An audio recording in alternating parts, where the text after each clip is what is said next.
আচ্ছা, আজকে ক্লাস 12 যে first chapter electric charges and fields এটা আজকে স্টার্ট করব। আচ্ছা, কিছুটা দেখো নোট বানিয়েই রেখে দিয়েছি, এখান থেকেই পড়াচ্ছি। প্রথমে জানতে হবে ইলেকট্রিক চার্জ। চার্জ মানে আমরা কি জানি? আধান। আর ফিল্ড মানে হচ্ছে ক্ষেত্র। তার মানে আমাদের কি জানতে হবে? তড়িৎ আধান এবং তড়িৎ ক্ষেত্র। এই চ্যাপ্টারটার মধ্যে আমরা এই সংক্রান্ত পড়ব। তাহলে প্রথমেই দেখো কি বলেছে, চার্জ মানে ইলেকট্রিক চার্জ, যখন চার্জ নিয়েই পড়তে হবে। তা চার্জ ক্লাস 10-এও তোমরা কিছুটা পড়ে এসেছো। চার্জ মানে কি? চার্জ হচ্ছে একটা fundamental property of matter. Fundamental property বলতে কি বোঝানো হয়?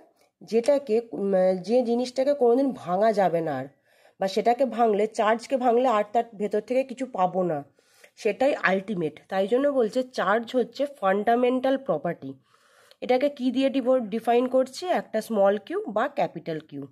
আচ্ছা, এর এসআই ইউনিট হচ্ছে কুলম্ব, আর সিজিএসে বলবো স্ট্যাট কুলম্ব। আর এটা একটা স্কেলার কোয়ান্টিটি। চার্জ স্কেলার কেন? কারণ এর মান আছে, দিক বা অভিমুখ বা ডাইরেকশন কিছু নেই। এটা দুটো টাইপের হয়, একটা পজিটিভ একটা নেগেটিভ। পজিটিভ আর পজিটিভ চার্জ কি হবে? রিপালশন হবে, একে অপরকে বিকর্ষণ করবে।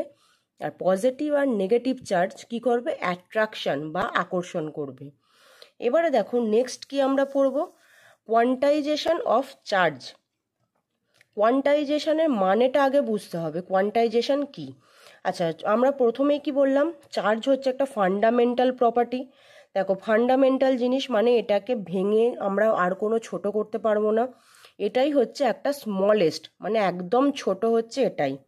এটাকে আর ভেঙে ছোট করা যাবে না। আর এটা হচ্ছে কি ফিক্সড, এটা ফিক্সড অ্যামাউন্ট, এটা হচ্ছে বেসিক এবং এটা হচ্ছে স্মলেস্ট। এই যে এই মানটা একদম যে ক্ষুদ্রতম মান, তার মান কত আমরা জানি? একটা ইলেকট্রনের আধানের সঙ্গে সমান। ইলেকট্রনের আধান কত? 1.6 ইন্টু 10⁻⁻19 কুলম্ব। এবার কি হয়, যখন আমি অন্য কোনো চার্জ বা একটা মনে করো ম্যাটারের মধ্যে একটাই যে চার্জ থাকবে তার কোনো মানে নেই, অসংখ্য হাজার হাজার লক্ষ লক্ষ কোটি কোটি থাকতে পারে। এবার কতগুলো চার্জ থাকবে সেটা আমরা কিভাবে দেখব? বলছে চার্জ সবসময় কিভাবে থাকবে? নাম্বার অফ চার্জ সবসময় কি ইন্ট্রিগাল মাল্টিপল হিসেবে থাকবে।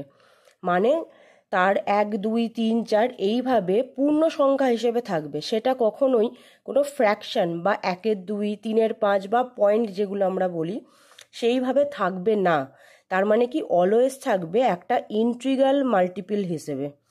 সেটাকে তাই আমি কি বলবো? কিউ ইকুয়ালস টু, ফাইনালি কি লিখতে পারি? কিউ ইকুয়ালস টু এন বা নাম্বার অফ চার্জ ইন্টু একটা চার্জ বা একটা আধানের যে মান। তাহলে এটা ফাইনালি আমরা কত লিখতে পারি? Q equals to plus minus N into E. আচ্ছা, প্লাস মাইনাস কেন লিখলাম? কারণ ইলেকট্রনের জন্য আমরা জানি কত মাইনাস হয়, মাইনাস, সেই জন্য আমরা এখানে প্লাস মাইনাস দুটোই লিখে রাখলাম। আচ্ছা আচ্ছা নেক্সট কি আসছে দেখো, বলছে চার্জটা কি রকমের হবে। চার্জ মানে এই যে বললাম, একটা পার্টিকেলের মধ্যে বা একটা ম্যাটারের মধ্যে অনেক চার্জ থাকতে পারে।